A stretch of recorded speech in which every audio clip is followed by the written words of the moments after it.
For many years, I have spent the first hour of my day in the presence of God.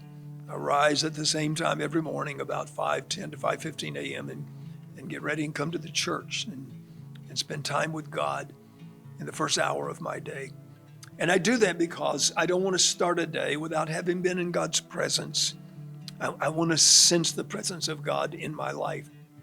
At the close of one of those mornings of prayer, it's been more than a year, probably about 18 to 20 months. I just sat quietly in the presence of God. And I'd been wrestling in prayer with an issue that I really desperately needed God to speak to me about. It was heavy on my heart. God, speak to me. I need an answer from you about this. And I just got quiet to see if God would speak to my spirit. And I heard these words, do you trust me?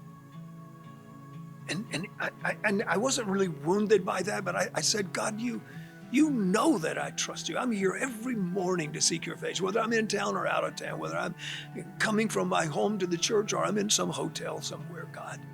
Every morning, God, I'm here to trust you for the needs of my life, the needs of the ministry, the needs of our nation.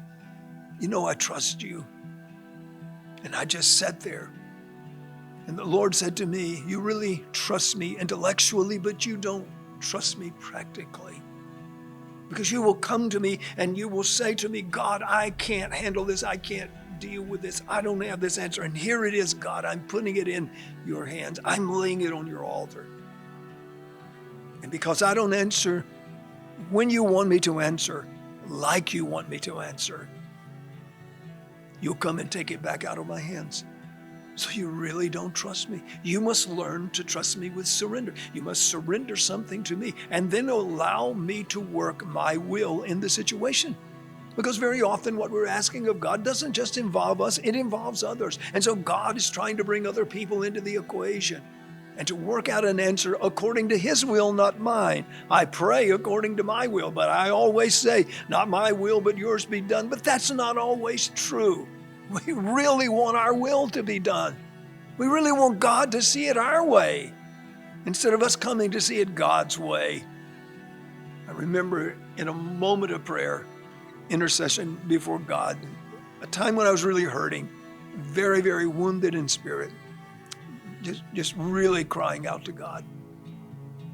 And the Lord spoke to my heart. He said, you come to me and you pray. You ask me to do certain things. You ask me for certain things. But you are so focused on the answer you are expecting. You cannot hear nor can you see the answer that I'm giving. And that was a profound revelation to me. Because you see, it's really not about my will being done. It's about God's will being done. Whatever he wants, that's what Jesus prayed. Lord, not my will be done, but yours be done. Can you pray like that? Would you pray like that? Would you put things in God's hand and just leave them? Would you put it on the altar of God and just leave it? And would you come to the place that you're going to allow God to work? Give him time, give him space to work. Take your hands off of it.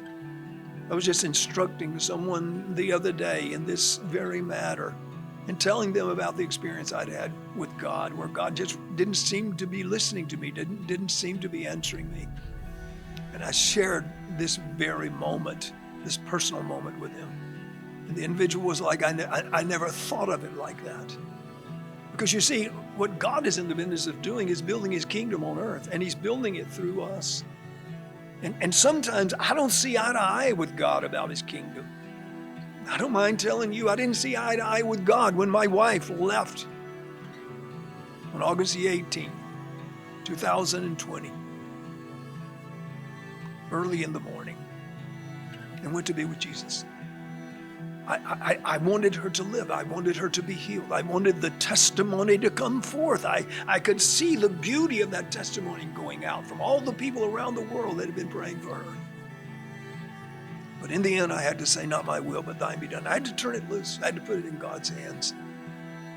I had to say, Lord, not my will, but yours be done.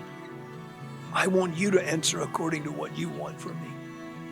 And when we do that, We align ourselves with the will of God. And there is no greater peace. There is no greater joy. There's no greater sense of confidence and power than when we are totally surrendered to God's will and not ours.